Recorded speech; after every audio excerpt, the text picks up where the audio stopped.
शाक्य संघ में दीक्षा। शाक्यों का अपना संघ था। 20 वर्ष की आयु होने पर हर शाक्य तरुण को शाक्य संघ में दीक्षित होना पड़ता था और संघ का सदस्य होना पड़ता था। सिद्धार्थ गौतम 20 वर्ष का हो चुका था। अब यह समय था कि वह संघ में दीक्षित हो और उसका सदस्य बने। शाक्यों का अपना एक संघ भवन था जिसे वह संथागार कहते थे। यह कपिलवस्तु में ही था। संघ सभाएं संथागार में ही होती थी। सिद्धार्थ को संघ में दीक्षित कराने के लिए शुद्धोधन ने शाक्य पुरोहित को संघ की एक सभा बुलाने के लिए कहा। तदनुसार कपिलवस्तु में शाक्यों के संथागार में संघ एकत्रित हुआ। सभा में पुरोहित ने प्रस्ताव किया कि सिद्धार्थ को संघ का सदस्य बनाया जाए। शाक्य सेनापति अपने स्थान पर खड़ा हुआ और उसने संघ को संबोधित किया। शाक्य कुल के शुद्धोधन के परिवार में उत्पन्न गौतम संघ का सदस्य बनना चाहता है। उसकी आयुष्य पूरे 20 वर्ष की है और वह हर तरह के संघ का सदस्य बनने के योग्य है। इसलिए मेरा प्रस्ताव है उसे शाक्य संघ का सदस्य बनाया जाए।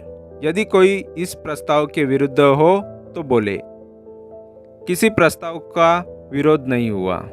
सेनापति बोला, मैं दूसरी बार भी पूछता हूँ कि यदि कोई प्रस्ताव के विरुद्ध हो तो बोले। प्रस्ताव के विरुद्ध बोलने के लिए कोई खड़ा नहीं हुआ। सेनापति ने फिर कहा, मैं तीसरी बार भी पूछता हूँ कि यदि कोई प्रस्ताव के विरुद्ध है तो बोले। तीसरी बार भी कोई प्रस्ताव के विरुद्ध नहीं बोला। शाक्यों में यह नियम था कि बिना प्रस्ताव के कोई कार्रवाई न हो सकती थी और जब तक कोई प्रस्ताव 3 बार पास न हो तब तक वह कार्य रूप में परिणित नहीं किया जा सकता था। क्योंकि सेनापति का प्रस्ताव 3 बार निर्विरोध पास हो गया था, इसलिए सिद्धार्थ के विधिवत शाक्य संघ का सदस्य बन जाने की घोषणा कर दी गई। तब शाक्यों के पुरोहित ने खड़े होकर सिद्धार्थ को अपने स्थान पर खड़े होने के लिए कहा। सिद्धार्थ को संबोधन करके उसने पूछा, क्या आप इसका अनुभव करते थे कि संघ ने आपको अपना सदस्य बनाकर सम्मानित किया है? सिद्धार्थ का उत्तर था, मैं अनुभव करता हूँ। क्या आप संघ के सदस्यों के कर्तव्य जानते हैं? मुझे खेद है कि मैं उनसे अपरिचित हूँ, किंतु उन्हें जानकर मुझे बड़ी प्रसन्नता होगी। पुरोहित बोला, मैं सर्वप्रथम आपको बताऊंगा कि संघ के सदस्य की हैसियत से आपके क्या कर्तव्य है।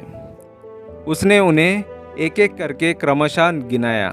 आपको अपने तन, मन और धन से शाक्यों के स्वार्थ की रक्षा करनी होगी। आपको संघ की सभाओं में उपस्थित रहना होगा। आपको बिना किसी भी भय का पक्षपात के किसी भी शाक्य का दोष खुलकर कह देना होगा। यदि आप पर कभी कोई दोषारोपण किया जाए तो आपको क्रोधित नहीं होना होगा। दोष होने पर अपना दोष स्वीकार कर लेना होगा। निर्दोष होने पर वैसा ही कहना होगा। इसके आगे पुरोहित ने कहा, मैं आपको बताना चाहता हूँ कि क्या करने से आप संघ के सदस्य न रह सकेंगे। व्यभिचार करने पर आप संघ के सदस्य न रह सकेंगे। किसी की हत्या करने पर आप संघ के सदस्य न रह सकेंगे। चोरी करने पर आप संघ के सदस्य न रह सकेंगे। झूठी साक्षी देने पर आप संघ के सदस्य न रह सकेंगे।